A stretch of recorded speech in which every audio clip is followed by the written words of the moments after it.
Ladies and gentlemen, Rex Heuermann is a demon that walks among us.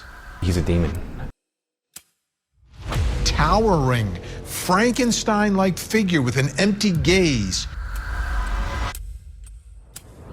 A witness described him to police as appearing like an ogre. As an ogre. Like huge Frankenstein-sized guy.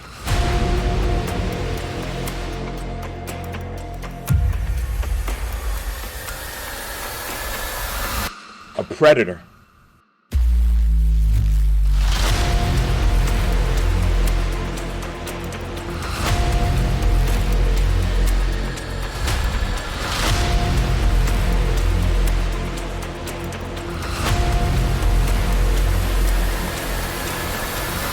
You were kind of shocked, to tell you the truth.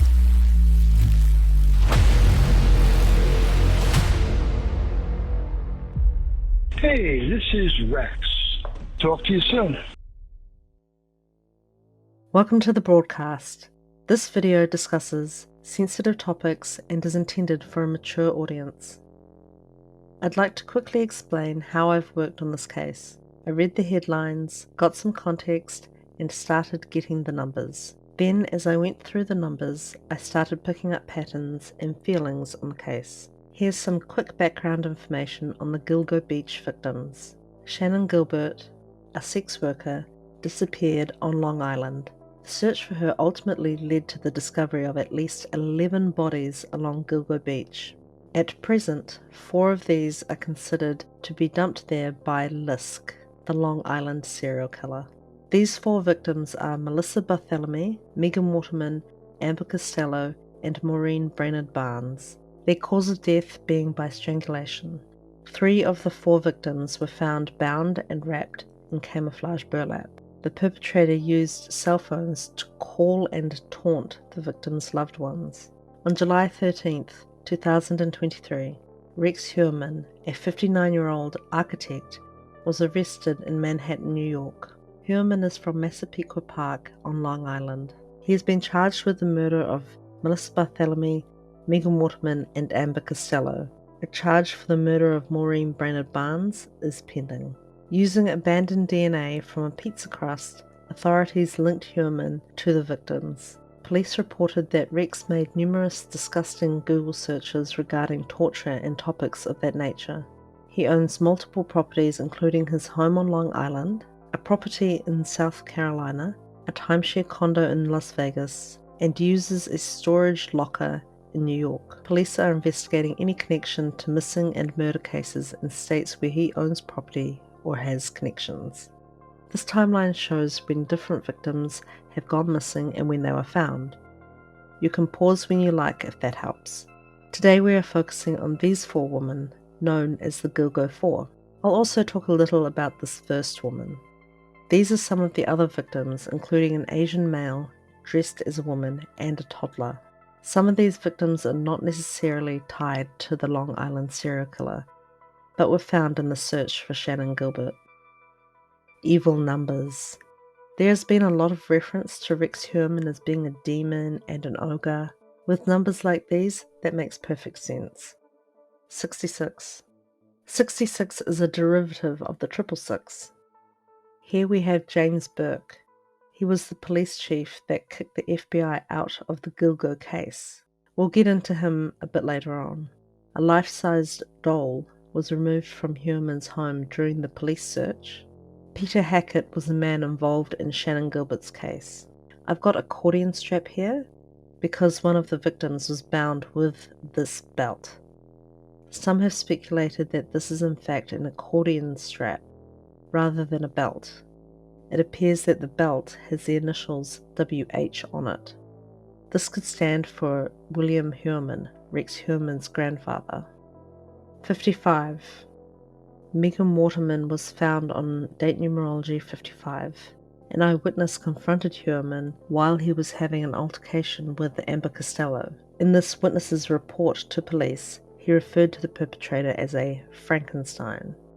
Rex Google searched the case compulsively, presumably out of paranoia. 216. The number 216 is 6 times 6 times 6. I want to tell you a little anecdote about 216. A while ago I was doing numerology for a man, and at the very beginning I saw 216. This triggered a feeling that he had violence all around him throughout his life up to the present, and that some of it was a bit twisted. I ended up doing a background check on him, and he had a history of SA convictions. I get a similar vibe in this case, where it feels like these attacks weren't sudden. I actually felt that one of the Gilgo victims had a blood nose, possibly broken because of the gushing feeling I had covering the area above the upper lip. I kept being told it was Amber, Amber, Amber.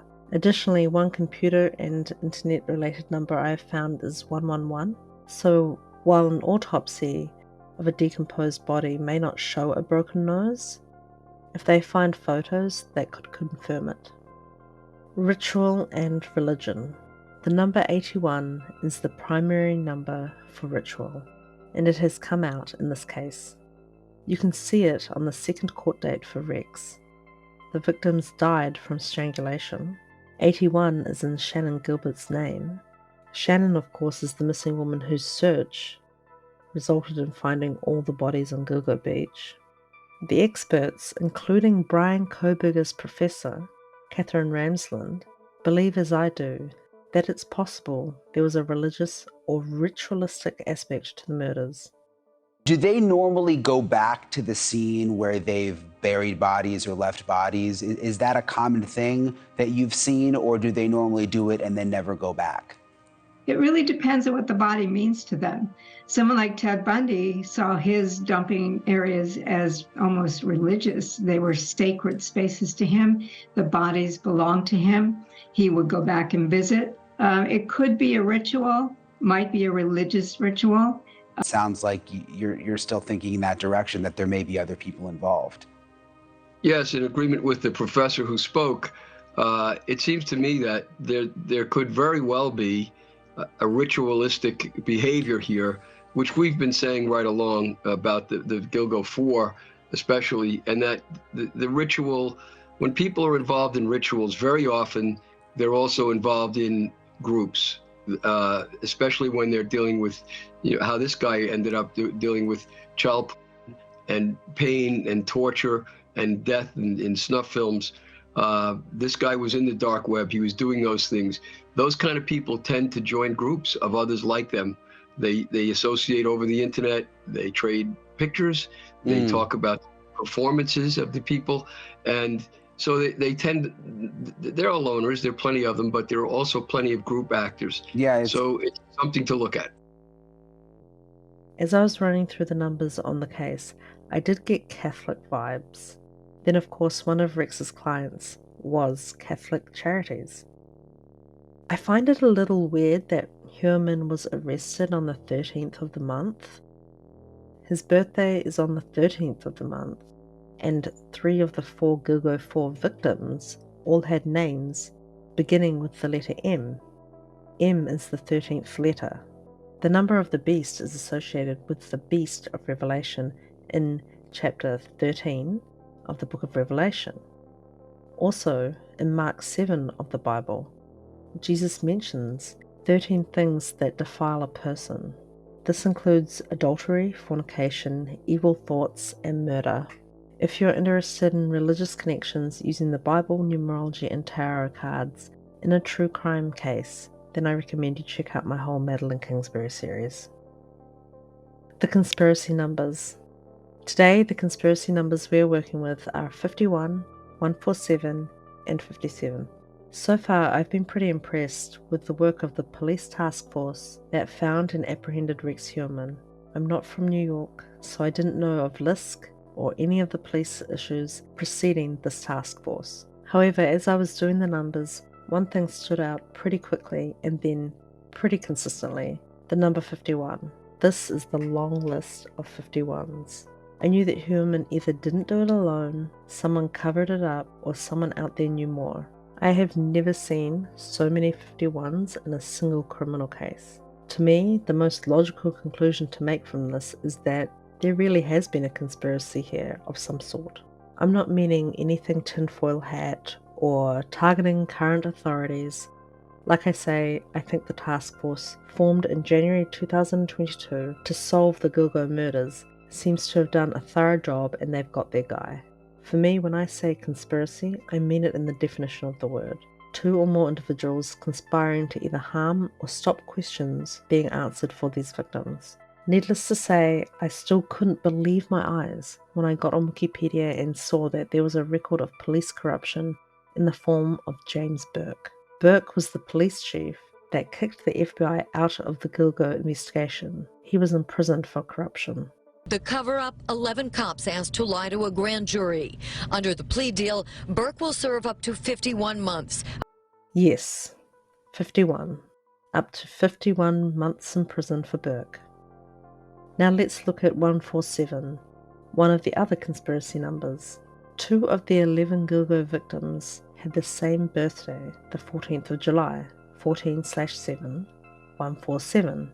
One is Maureen Brainard-Barnes, who is classed as one of the 4 victims of the Long Island serial killer. The other victim is Jessica Taylor, who is not tied to Rex, but was one of the victims dumped along Gilgo Beach. How likely is it that these 2 women would have the same birthday? This is wild, but they had just identified the human remains from 1996 as Karen Vergata. She was found on April 20th of that year. April 20th to Rex's birthday is 147 days. Not only that, but Thomas Spota, James Burke's district attorney, equals 147. Check out the jaw-dropping depth of Burke's corruption.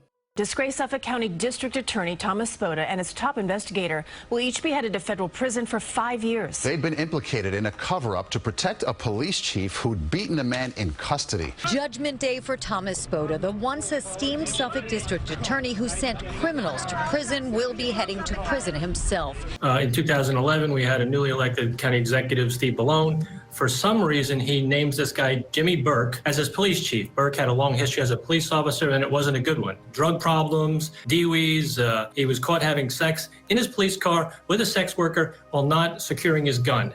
This is a guy who should have never been on the police force. Forget about being made the police chief. Is this like an amazing coincidence that he just happens to be the police chief in a jurisdiction where you've got a serial killer taking out sex workers and he's involved with sex workers and he stops the investigation? How could anyone with a human brain think that it's a mere coincidence that such a thing happened? He would take her to a house in Ronkonkoma, they would smoke crack, and he would also wear a certain girl's clothing. This fellow is a pervert. He's a sick pervert, and he's a pervert about prostitution. Somebody that he was dating that was running a ring of prostitution out of a beeper, which were popular in those days. This is a man completely ensconced in prostitution. And so you have the man who and gets busted in rank, by the way, twice because of his involvement with a sex worker. This man is the one that's put in charge of the investigation of dead sex workers. How could that possibly be a coincidence? It's absurd, actually.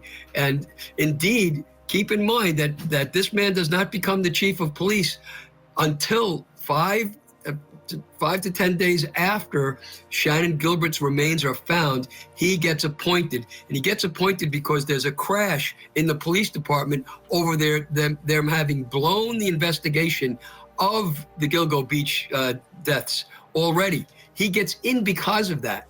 So he's connected intricately with the investigation itself. And the very first thing he does, he shuts down the investigation. And if you heard the police commissioner talk about that, he said, well, we're shutting down the investigation because the cadaver dogs don't like to work in the wintertime. The answer possibly lies not necessarily in a cover-up of murder per se, but in a cover-up of sexual misconduct that leads to murder. Now, 57, our last conspiracy number.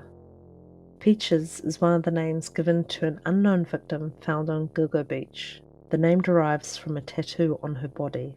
Rex has property in South Carolina with his brother Craig. Craig killed a 51-year-old policeman in a motor vehicle accident. Craig is reportedly now 57 years old. For legal reasons and decency, I have not done a reading on Craig, and I am not accusing him of anything. What I am saying is that it makes sense he has also been brought into the media reporting because he happens to have numbers that sync. I think with this amount of 51s, 147s, and 57s, it may be more than just Rex Heuermann. But I also ask, are some of these Rex-related numbers too far removed from James Burke and Thomas Spota? Perhaps they relate more to people that Rex knew locally or met online. I'll go into this number more in the next video, but 59 is important here. Not only is it Heuermann's age, but corruption also equals 59. I will talk about the number 63 more in another video, but as it relates to this, I would keep an eye on Rex when he turns 63. This age could reveal anything from information on co-conspirators coming to light, or even him coming to some harm in prison. I hope you found this interesting. Join me on the next episode. Thank you for watching. Until next time.